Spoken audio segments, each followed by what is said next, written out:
C'est votre formateur relevé et dans le domaine de l'informatique et vous faites contrôle et vous faites contrôle L. Voici, ce sont l'un des raccourcis clavier dont je vous parlais. Donc vous faites contrôle L et il vous demande mon tableau comporte des entêtes. Oui, il faut cocher. Si c'est par défaut, c'est pas coché. Essayez de cocher et cliquez sur OK. Là, vous avez votre tableau qui s'est mis de façon automatique. On est d'accord. Ou soit quelqu'un qui ne veut pas passer par le raccourci clavier, il va passer par accueil, il va aller au niveau du groupe style et mettre sous forme de tableau. On est d'accord. Il clique et il prend l'un des tableaux, il l'exécute. On est d'accord. Maintenant, deuxième astuce. Je vais vous apprendre comment, dans un tableau, comment on va insérer un segment pour permettre la recherche dans des données qui sont peut-être des 1000 lignes, 10 000 lignes, bon, ainsi de suite, quoi. Donc, ça va vous permettre de faire vos recherches très rapidement.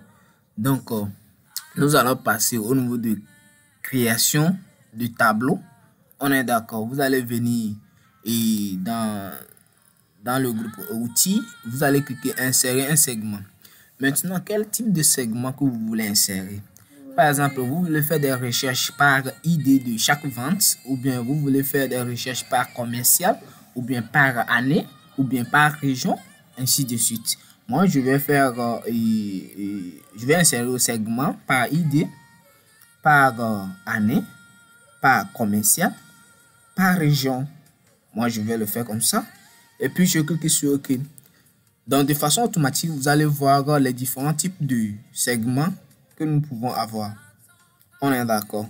Donc, nous avons le ID. Nous avons le ID. Vous pouvez toutefois le classer quelque part à votre droite.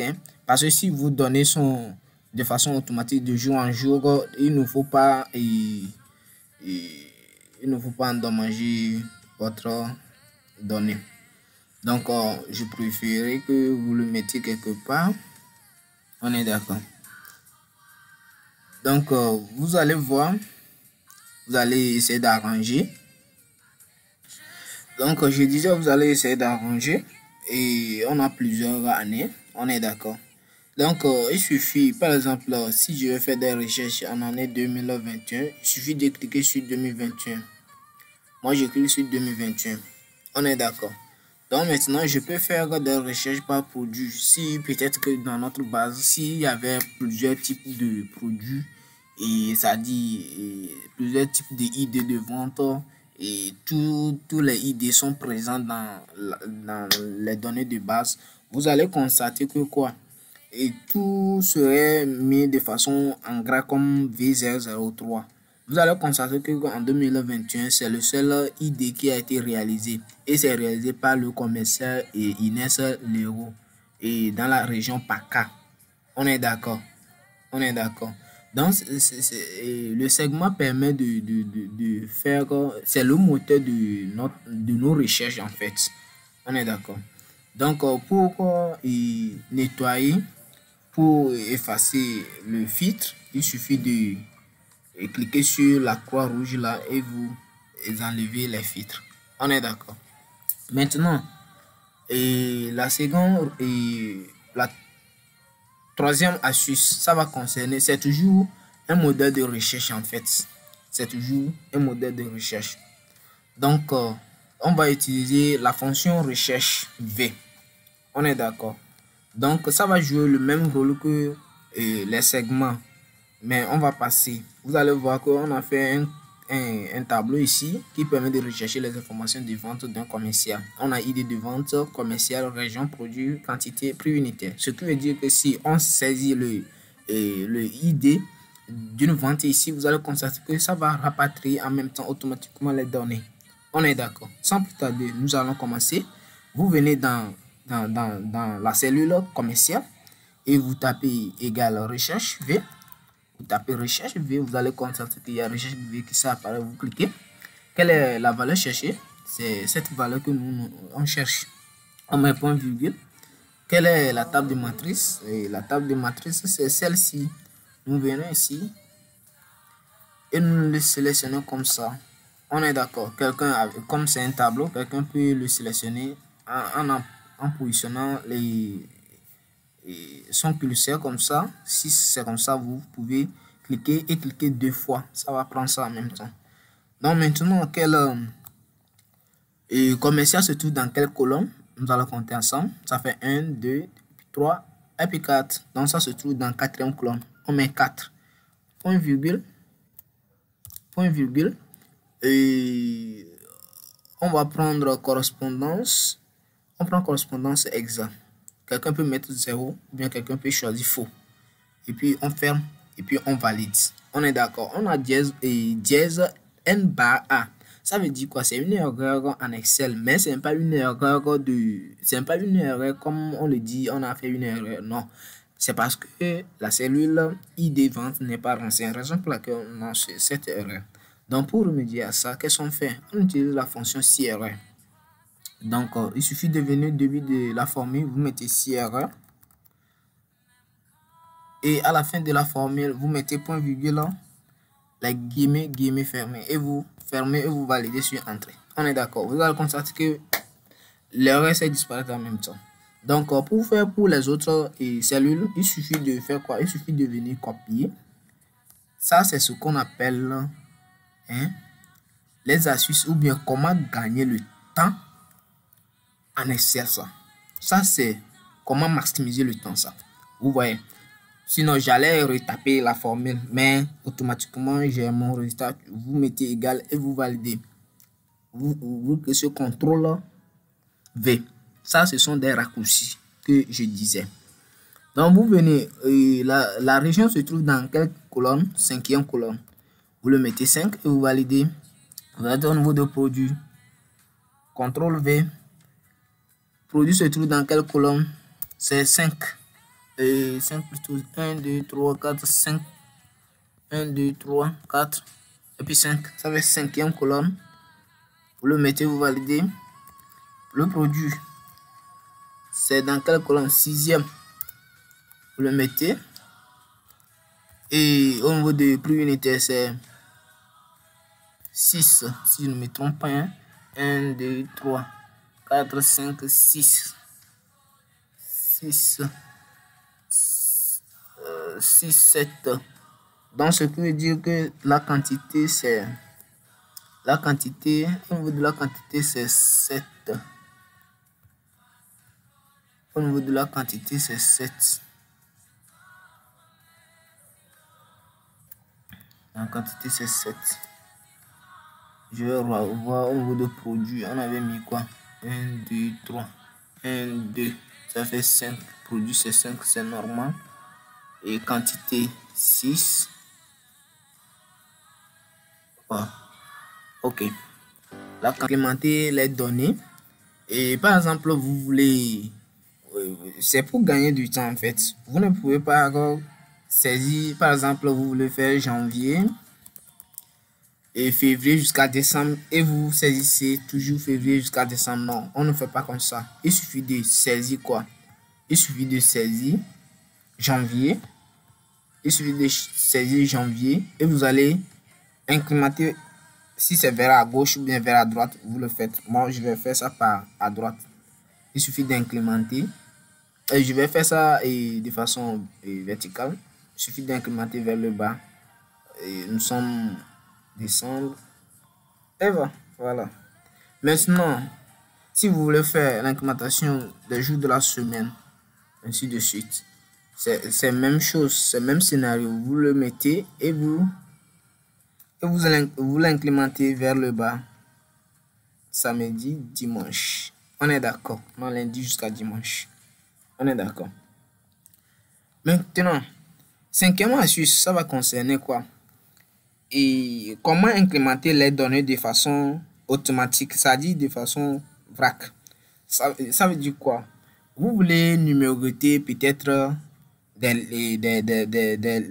colonnes de 1 jusqu'à peut-être à 1000. Et vous prenez le temps. D'habitude, qu'est-ce qu'on fait? On met 1 Et puis 2, ça veut dire quoi? L'intervalle, c'est 1, 1. Pour que l'Excel va, si le son va incrémenter, il va ajouter 1, 1.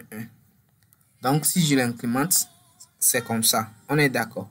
Mais moi, je vais te dire que cette astuce n'est pas rapide. Donc, dans notre but de formation aujourd'hui, c'est pour vous aider à maximiser le temps en fait. C'est pour vous aider à réduire le temps lors de vos activités en fait. Donc, pour le faire, il suffit de venir ici, taper dans la barre de choses, dans la cellule. Je ne sais pas, moi j'utilise la version 2021. Et chez vous, je ne sais pas quelle version vous utilisez, Microsoft Office, je ne sais pas lequel vous utilisez.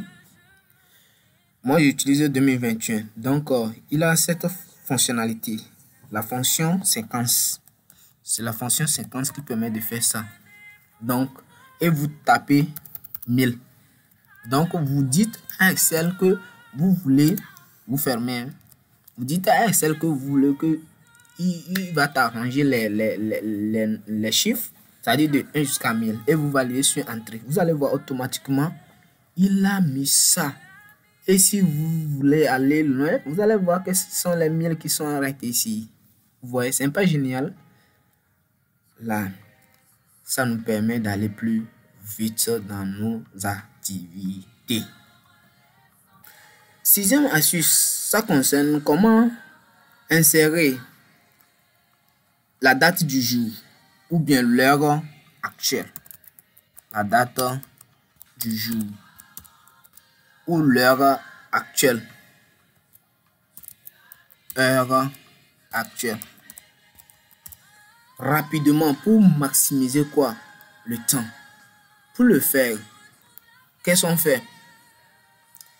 On essaie d'appliquer la combinaison, le raccourci clavier. Oui, donc je disais comment insérer la date du jour. Ça permet d'aller plus vite. Et il suffit de mettre CTRL point virgule et vous avez la date du jour. Aujourd'hui, nous sommes le 5 août 2025. Et pour avoir l'heure actuelle, il suffit de mettre CTRL 2 points et vous avez l'heure actuelle. Il est 6h44 chez moi. On est d'accord. Ça permet de gagner plus de temps et dans l'exécution de Excel.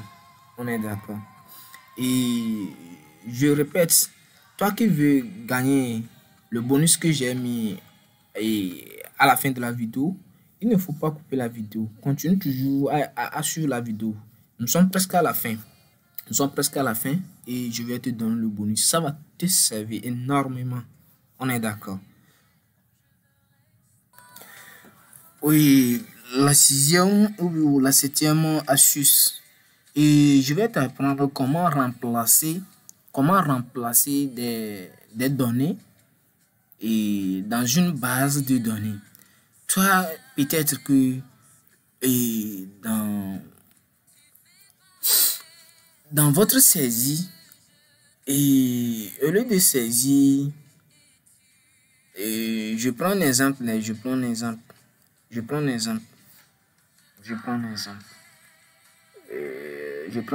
au hasard. Au lieu de saisir écran, c'est un exemple. Ou soit je vais aller comme ça. Je vais aller plus rapidement comme ça.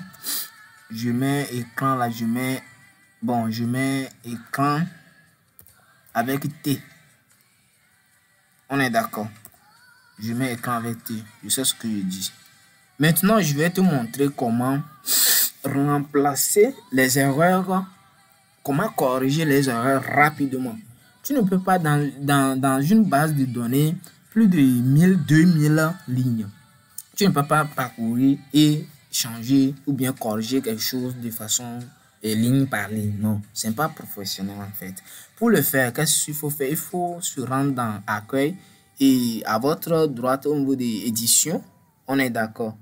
Là où on a mis recherche et sélectionner là, vous cliquez, vous allez voir, on a mis quelque part remplacer. Vous cliquez sur remplacer. Moi, qu'est-ce que je vais remplacer? Moi, qu'est-ce que je vais rechercher tout d'abord et qu'est-ce que je vais remplacer? J'ai écrit écran tel que c'est écrit. J'ai écrit écran tel que c'est écrit. et je vais écrire l'écran, je vais apporter la correction. J'écris écran sans T, c'est ce que moi je vais corriger. Donc, vous cliquez sur remplacer tout. Vous allez voir, cette action est terminée. 2 remplacements ont été effectués. Et vous cliquez sur OK. Vous pouvez fermer. Vous allez constater que quoi? Dans votre base, l'écran qui était écrit avec T est maintenant désormais corrigé et le T est disparaît en même temps. On est d'accord. Maintenant, merci et toi qui as suivi la vidéo jusqu'à la fin. Et je t'avais promis un bonus à la fin de la vidéo. Et je ne peux pas te blâmer comme ça, je ne peux pas te lâcher. Et c'est votre chaîne Gescom Digital Service. Et si tu n'as pas encore abonné jusqu'à la fin de la vidéo comme ça, et c'est l'occasion, il faut aller abonner à la chaîne, activer la cloche de notification pour ne rien manquer pour les tutoriels, pour les vidéos prochaines en fait. Maintenant, le bonus va concerner les raccourcis clavier. On est d'accord. Toi qui utilises Excel, toi qui utilises Word, toi qui utilises PowerPoint en tant que comptable, en tant que secrétaire, en tant qu'entrepreneur, en tant que directeur, ces raccourcis sont tellement utiles pour toi. On est d'accord. Maintenant, pour sélectionner des données, tout, on utilise le CTRL A. Pour imprimer, vous appuyez sur CTRL P. Pour copier, CTRL C. Et pour couper, CTRL X. On est d'accord. Ici, je vais corriger. Il n'y a pas CTRL plus C. On est d'accord. Maintenant, pour couper, c'est ça qu'on vient de dire. Pour coller, CTRL V. Et CTRL plus point virgule, afficher la date du jour. Donc, on l'avait précédemment fait ça. CTRL plus Z pour annuler une action. CTRL plus 2 points pour afficher l'heure actuelle. CTRL plus entrée, recopier l'entrée courante dans la plage de cellules sélectionnées. CTRL plus étoile, sélectionner la zone courante autour de la cellule active. CTRL plus Windows ou F4, ferme la fenêtre du classeur. CTRL plus F1, masque ou affiche le ruban. Shift plus espace, sélectionnez la ligne entière. S'il vous plaît, allez, prenez tous les raccourcis et allez pas à pas pour exécuter, pour voir les actions que ça va amener. Ça va vous aider énormément. Donc, je ne peux pas prendre le temps pour expliquer jusqu'à la fin. Je peux toutefois vous lire les combinaisons et puis on passe. CTRL plus F5 affiche le gestionnaire des noms. CTRL plus F5 permet de fermer un fichier. CTRL plus espace sélectionne la colonne entière. CTRL plus L permet de créer un tableau. Je l'avais précédemment utilisé. C'est de ça qu'il s'agit. Ça, ce sont des raccourcis qui vont te permettre d'aller plus vite dans tes tâches quotidiennes. Et CTRL plus D recopie vers le bas. CTRL plus B efface le contenu de la. Très bientôt. Bye bye.